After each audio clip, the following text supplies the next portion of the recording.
Hi friends, இன்றைக்கி chilli parotta எப்படி பண்ணலான்னு பார்க்கலாம் வாங்க. ஒரு பவுலில் 1 டம்ளர் கோதுமை மாவு எடுத்திருக்கேன். தேவையான அளவு உப்பு சேர்த்துக்கலாம். 1 ஸ்பூன் ஆயில் சேர்த்துக்குவோம். இப்போ இது எல்லாத்தையும் சேர்த்து பிசைஞ்சு சப்பாத்தி மாவு மாதிரி பிசைஞ்சு எடுத்துக்குவோம்.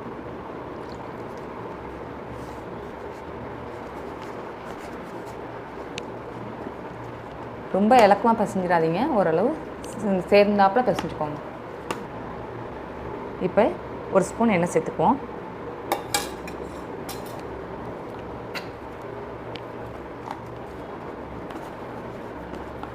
இதை ஊற வைக்க வேணாம், உடனே நம்ம சப்பாத்தியாக தேய்ச்சிக்கலாம்.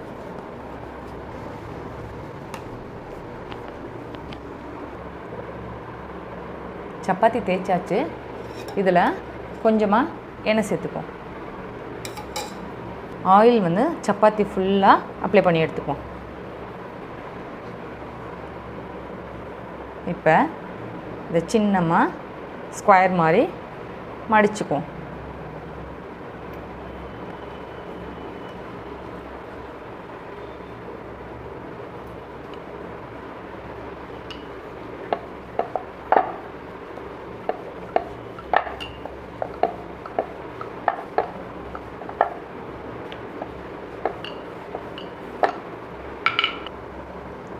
இதை சின்ன சின்ன ஸ்கொயராக கட் பண்ணிக்குவோம்.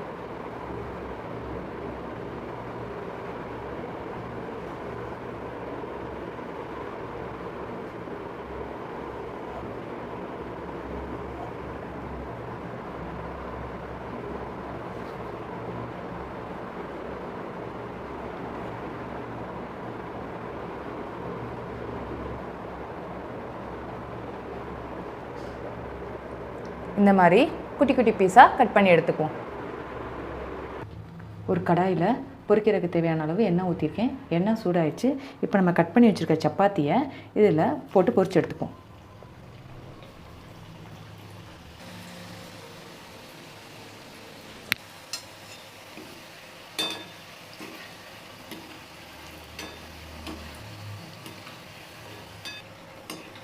இப்போ நல்லா ப்ரௌனிஷ் ஆகிடுச்சு. நம்ம இதை எடுத்துக்கலாம்.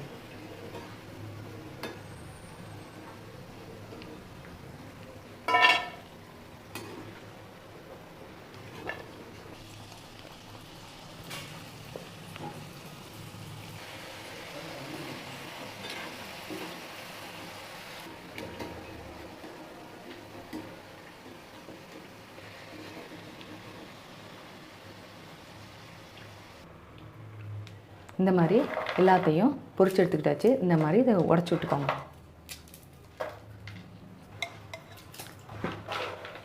ஒரு பேனில் 2 ஸ்பூன் எண்ணெய் சேர்த்துக்கோங்க. எண்ணெய் சூடாயிடுச்சு. இதில் ஒரு பெரிய வெங்காயத்தை இதில் சேர்த்துக்குவோம்.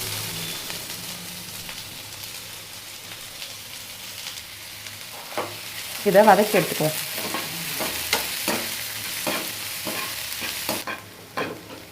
வெங்காயம் வதங்கிடுச்சு. இதில் இப்போ ஒரு தக்காளி சேர்த்துக்குவோம்.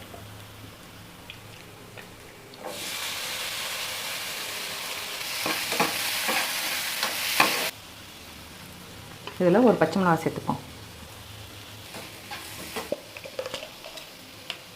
தேவையான அளவு உப்பு சேர்த்துப்போம்.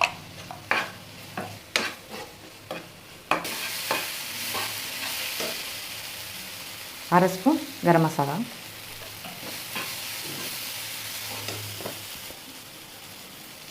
ஒரு ஸ்பூன் தனி மிளகாய்த்தூள்,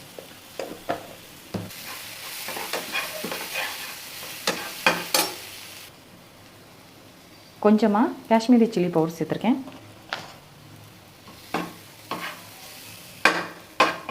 கொஞ்சமாக தண்ணி சேர்த்துப்போம். பொரிச்சு எடுத்து வச்சுருக்கதை இதோட சேர்த்துப்போம்.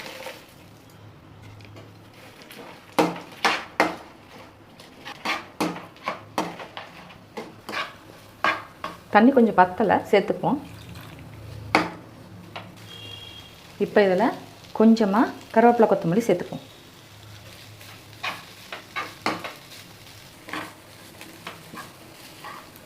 நம்மளோட சில்லி பரோட்டா ரெடி ஆகிடுச்சு. இப்போ நம்ம ஸ்டவ் ஆஃப் பண்ணிப்போம்.